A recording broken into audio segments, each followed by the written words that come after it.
आइए तुलसी Tapovan YouTube channel में आप सभी भक्तों का बहुत बहुत स्वागत मान और सम्मान है।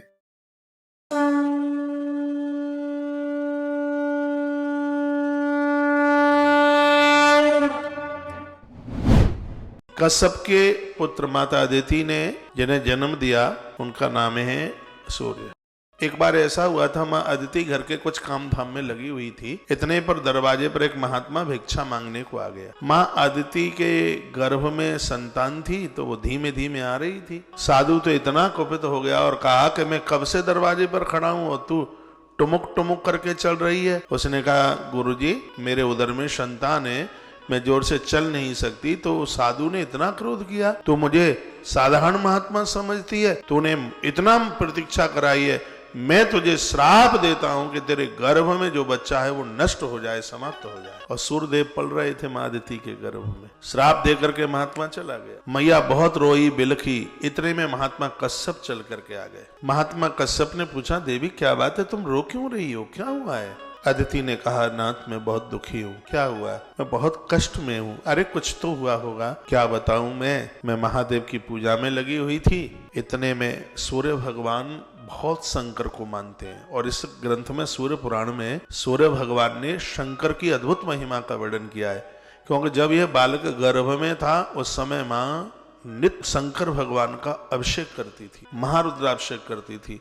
संतान उदर में होगी उस समय आप जैसा कुछ करेंगे वह पूरा का पूरा उसका असर होने वाली औलाद के ऊपर ही होगा। ऐसा तो हमारा 16 संस्कारों में कहा गया है। महात्मा याज्ञवल्क्य ने, महात्मा पाराशर ने, इन्होंने संतों ने बड़ा जोर दिया है। इसलिए तो बताया जाता है कि माँ जो चाहे अपनी संतान को वो बना दे। आप चाहे डॉक्टर बना दे, कलेक्टर बना दे, उद्योगपति बना दे, और आप चाहें तो बच्चे को एक बहुत बड़ा धार्मिक बना दे। गर्भ में संतान है, आप अर्थ की बातें करेंगी, अर्थशास्त्र आप पढ़ेंगी, निश्चित रूप से 100% आपका बालक उद्योगपति ही बन जाएगा। लेकिन ये गारंटी नहीं है कि वो शराब ना पिए, ये गारंटी नहीं है कि वो जुआ ना खेले। क्योंकि आप तो अर्थशास्त्र की किताबें पढ़ेंगे, आप तो MBA के कोर्स की किताबें पढ़ेंगे, तो उसका असर उस संतान के ऊपर उस हिसाब से होगा। आप उसको डॉक्टर्स बनाना चाहेंगे तो आप विज्ञान की किताबें पढ़ेंगी, आप उन सूत्रों में आप साइंस के सूत्र पढ़ेंगी तो वो वैज्ञानिक तो बन जाएगा। हाँ, यदि वो कोर्सता में अपने अनुभव में वो मेंढक की टांग काट सकता है तो याद रखिएगा वो मुर्गा काटने में भी हो सकता है पीछे ना रहे। ये बिल्कुल जरूरी नहीं है कि वो मांसाहारी ना बने, क्योंकि आप तो विज्ञान पढ़ रहे हैं उस समय। आप अपने बच्चे को डॉक्टर बनाना चाहते हैं, वो बन तो जाएगा, लेकिन ये गारंटी नहीं है कि दोष ना आवे।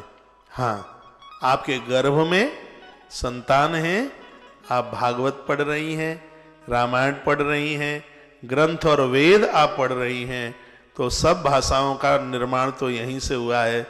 आपका बेटा डॉक्टर, कलेक्टर जो भी कुछ बनेगा सो बनेगा, सबसे पहले वह भगवान का भक्त जरूर बनेगा, परमात्मा का भक्त बनेगा। आपको मालूम है इस धरती पर ये बिजली किसने पैदा की थी? ये नहीं पता होगा। आप तो आज के वैज्ञानिकों की बात करोगे, अनादि काल में इस विद्युत बिजली को पैदा करने वाले महात्मा अगस्त हैं।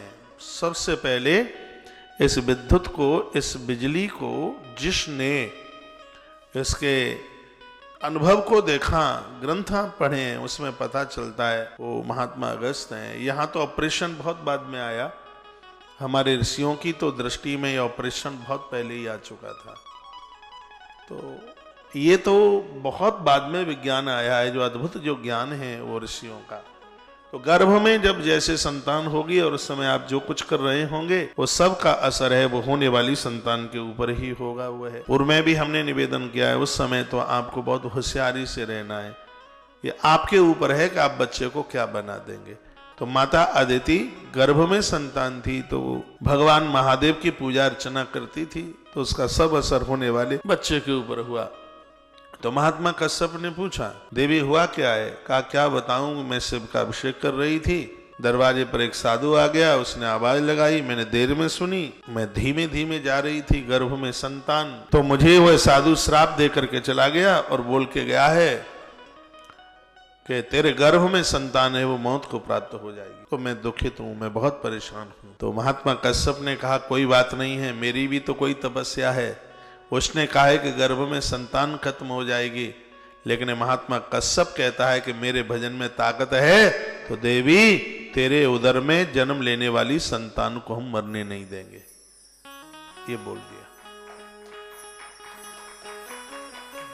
और ये सत्य यही है, जब स्त्री और पुरुष के दोनों के पुण्य होते हैं तो गर्भ में संतान खत्म नहीं होती।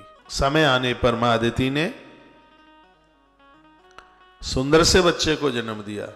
बच्चे को जन्म देते ही वो रो पड़ी और कहने लगी अपने पति को कि लगता है कि बच्चा मरा हुआ होगा, मरे हुए बच्चे ने जन्म लिया होगा।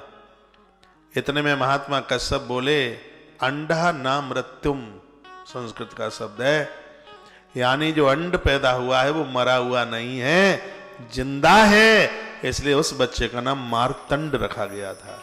सूर्य भगवान का एक नाम मार्तंड इसलिए पड़ा, इसलिए क्योंकि अंड मृत नहीं है, अंड मृत नहीं है, अंड मरा हुआ नहीं है, यानी ये जिंदा है, ये जीवित है, इसलिए इसका नाम है मार्तंड। कथा आ रही है समझ में अच्छे तरीके से। आचार्य श्री कौशिक जी महाराज YouTube चैनल को लाइक करें, सब्सक्राइब करें और शेयर करें एवं नई वीडियो की नोटिफिकेशन पाने के लिए बेल आइकन को जरूर प्रेस करें।